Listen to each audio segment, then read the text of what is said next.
ولا خلک کته مونږ خو نه یریږي کم وخت ته خدای له کوم خوا ته راځه موږ دا ډېر کمالات دي خو چې تاسو خبر کڼې کومتر یې ښه په خبره نه پوهېږي ورونو نو یو حدیث معنا درته کوم خو د مولوي صاحب منځ کې راغله ټپکي دا راکړه ورونو که چېرې ستاسو حاجت دنیا ته که نه یو سړی وایي زه تنګدسته یم اوس راته چا وختي ټلیفون کوي زما حالت خراب دی ما استغفار وایه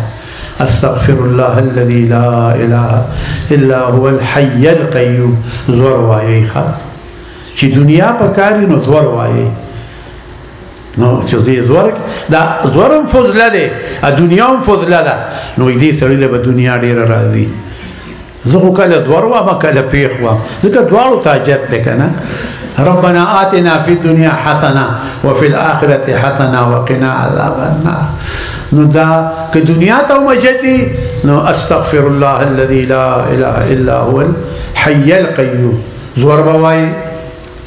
استغفر الله الذي لا اله الا هو الحي القيوم پیخ بواي نو که دنیا ته حاجت نو زور وایي که آخرت ته حاجت نو پیخ وایي نو دواړه وایي که نه صدا وایي صدا وایي ذکر استغفر الله بخبلا قرآن فضیلت ذکر کی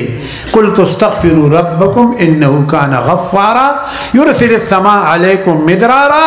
ويمددكم باموال مال خو پیژنې کنه ويمددكم باموال امداد وکم د مالونو استغفر الله کی مال پروت ترونو دي کې دنه مال لغا ويمددكم باموال مال لدرکم دا درېمه فائدہ ده وبنینا زامن بدل درکم وبنینا زامن به حافظان شي تا د پاره به سبب د نجات وګرځي وبنینا ويجعل لكم جنات استاسو پسلو باندې وافت ناراضي ويجعل لكم انهارا شپږمه فائدہ ده چې په وب بنوچيږي پسلو باندې وافت ناراضي اول است بخنه ده نو موږ بخنه مقصد ده که نه الله دې موږ ټولو ته بخنه وکړي نو انه کان غفارا دا الله بخون کې دی بخنه به درته کوي نو زه خپله دا استغفار یو 500 ځله وم کله یې زور وم او کله یې پیښ وم چې پیسو ته مې حاجت نو زورې وم نو پیسې را روانې او چې کله پیسو ته حاجت دی نو بیا پیښ وم تاسو ته مې اجازت دی ووایه زما خویندو ته یې وښیې میندو ټولو ته وښیې دې کې واړه لوی وایې دویم درته دا وم چې د ماښام لمونځ وکئ ماښام لمونځ نه پس سنت نه مخکې که وروسته وي الله الصمد الله الصمد الله الصمد یو 101 ځل وایي چېرې به د جیب د پیسو نه خالي کېږي خوښه ده که نه وایي به او کنه دا خو وایي الله تعالی دې توفیق درکړي خیر الاعمال ما ادیم علیه بهتر د اعمالو نه هغه چې دوام کړي همیشوه د پهې کېږي دا بهتر اعمال دي او ما به یو 15-16 ځله ویلي الله تعالی راله ګرفت نه راکوي زه یېرېږم ومس نه چې الله رانه خفه شي